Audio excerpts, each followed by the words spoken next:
कि बुरा जो देखन में चला,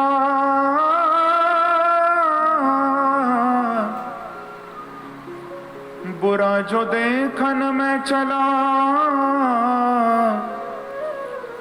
तो बुरा न मिलिया को।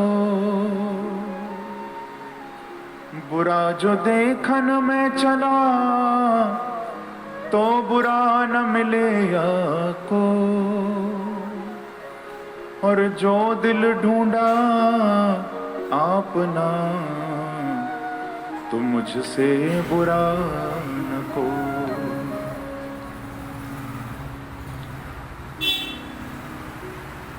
दूसरे को देखोगे तो फंस जाओगे, दोष देखने हो तो अपने देखो भैया।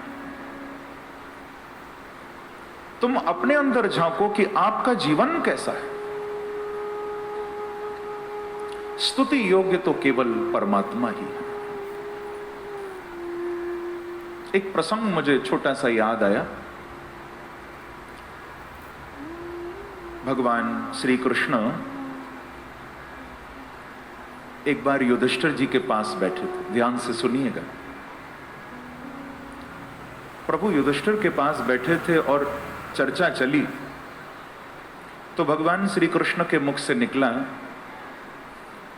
युधिष्ठिर जी को बोले कि दादा, क्योंकि युधिष्ठिर बड़े हैं ना कृष्ण से, भगवान कृष्ण बोले कि दादा, प्रकृति का नियम कुछ ऐसा है कि जो व्यक्ति जिस प्रकार का होता है ना, उसे सामने वाला भी वैसा ही लगता है।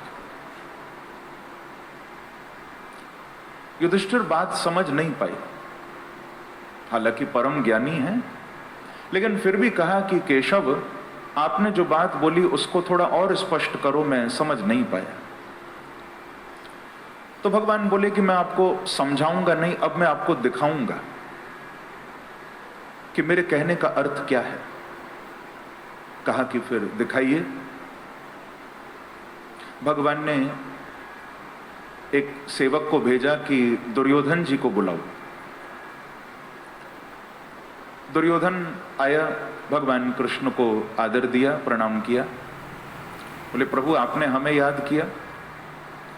भगवान बोले दुर्योधन जी, आज आपसे एक जरूरी काम पड़ा था। प्रभु बताइए।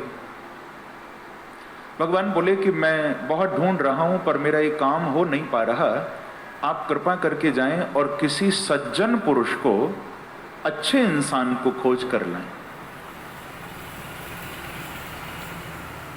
दुर्योधन गया। महाराज, आधा घंटा निकला, 1 घंटा निकला, 2 घंटे निकले, बड़ा समय हो गया। बहुत देर बाद दुर्योधन लौट कर आए। भगवान कृष्ण ने कहा कि दुर्योधन, आपके साथ तो कोई दिखाई नहीं देता, आप तो अकेले आ गए, क्या हुआ? तो माथा पकड़कर दुर्योधन बोला कि केशव, मुझे क्षमा करिए, हे श्री कृष्ण मुझे माफ करिए। मैंने तो खूब ढूंढ लिया, शहरों में, गांवों में, गलियों में, जंगलों में, मैंने खूब खोजा प्रभु, पर मुझे कोई भी सज्जन नहीं मिला। मुझे सारे एक से बढ़कर एक दुष्ट ही मिले, किसी में ये बुराई, किसी में वो बुराई। महाराज, मैंने तो जहां देखा मुझे ऐसा लगा कि दुनिया में अच्छे लोग ही समाप्त हो गए, कोई नहीं मिला। भगवान ने कहा कोई बात नहीं, आप जाइए। प्रभु ने अर्जुन को बुलवाया और वही बात भगवान ने अर्जुन को कही कि अर्जुन, आप हमारा काम करिए, हम बहुत खोजते हैं पर हमारा काम पूरा नहीं हो पाता, तो आप मदद करिए अर्जुन, आप थोड़ा जाइए और संसार में खूब अच्छे से खोज कर हमको एक दुर्जन व्यक्ति, एक दुष्ट व्यक्ति आप लाकर दीजिए जो बहुत दुष्ट हो। अर्जुन भी प्रणाम करके चला गया, प्रभु अभी आपका काम करता हूं। अब महाराज वैसी ही स्थिति हो गई, सुबह का गया, शाम हो गई, लौट कर नहीं आया। अंधेरा हुआ जब, तब अर्जुन को आते देखा। भगवान ने कहा, अर्जुन तुमने इतना समय लगा दिया, सुबह के गए, शाम हो गई और अभी भी अकेले तुम खड़े हो, क्या बात है? क्या कोई दुष्ट नहीं मिला? तो अर्जुन ने हाथ जोड़कर कहा कि प्रभु, मैंने अपनी ओर से कोई कसर नहीं छोड़ी।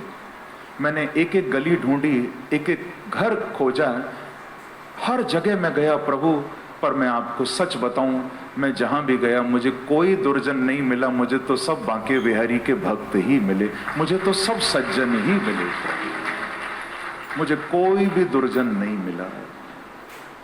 भगवान ने अर्जुन को गले लगा लिया और युधिष्ठिर कृष्ण के चरणों में गिर गए।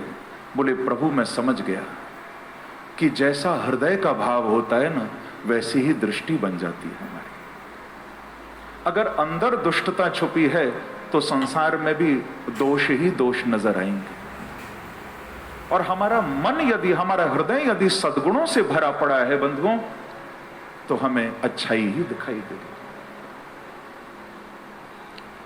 क्योंकि संसार में गुण और दोष दोनों ही हैं। ऐसी कोई वस्तु नहीं, ऐसा कोई व्यक्ति नहीं जिसमें गुण और दोष दोनों न हो, सब में। अब आप अग्नि को ही ले लो।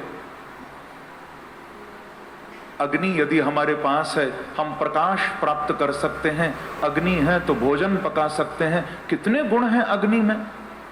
पर कोई अग्निदेव के गुणों पर ज्यादा रीझ जाए, प्रसन्न हो जाए और कहे अग्नि को गले ही लगा लूं मैं, फिर प्रेम से कहो श्री राधे।